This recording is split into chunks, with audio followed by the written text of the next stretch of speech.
Leçon 7. Adorer le Créateur. Texte à mémoriser.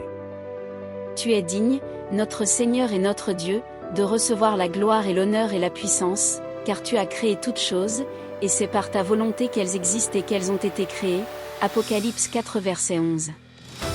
Lecture de la leçon du mercredi 10 mai 2023. L'Évangile, le jugement et la création.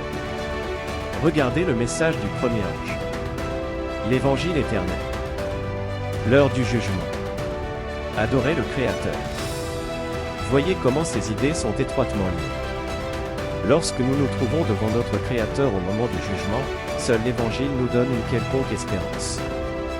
Il n'y a donc maintenant aucune condamnation pour ceux qui sont en Jésus-Christ, lesquels ne marchent point selon la chair, mais selon l'Esprit. Romains 8 verset 1. Aucune condamnation maintenant, et certainement pas au moment du jugement.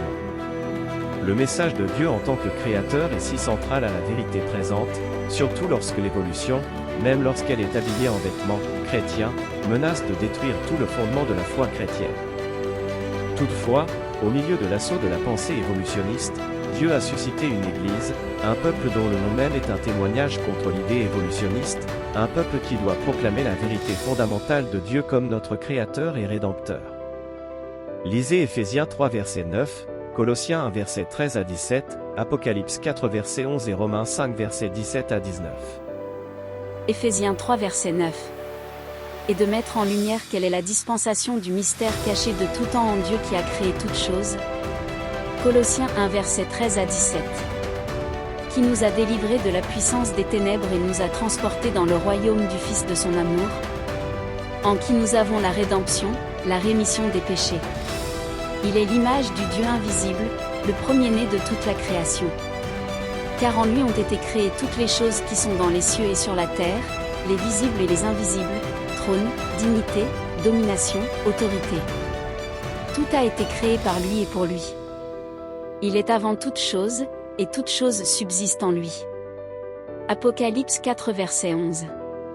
Tu es digne, notre Seigneur et notre Dieu, de recevoir la gloire et l'honneur et la puissance, car tu as créé toutes choses, et c'est par ta volonté qu'elles existent et qu'elles ont été créées. Romains 5 versets 17 à 19. Si par l'offense d'un seul la mort a régné par lui seul, à plus forte raison ceux qui reçoivent l'abondance de la grâce et du don de la justice régneront-ils dans la vie par Jésus-Christ lui seul. Ainsi donc, comme par une seule offense la condamnation a atteint tous les hommes, de même par un seul acte de justice la justification qui donne la vie s'étend à tous les hommes.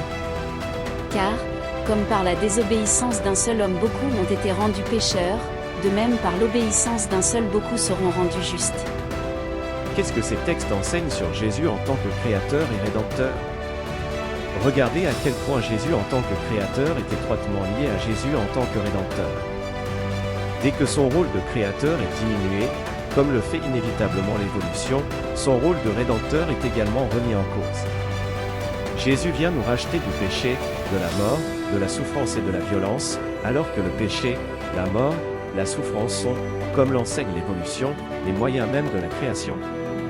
Dieu nous rachèterait-il du processus même qu'il a utilisé pour nous créer au départ? C'est un mensonge dangereux. Et ce qui le rend encore pire, c'est que l'évolution se moque de l'idée même de la mort de Jésus sur la croix. Pourquoi?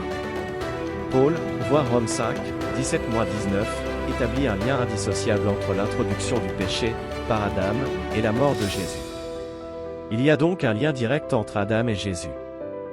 Dans aucun modèle évolutionniste, aucun Adam sans péché n'aurait pu introduire la mort, parce que la mort et des millions d'années de mort, étaient, soi-disant, les forces et les pouvoirs qui étaient nécessaires pour créer Adam au départ.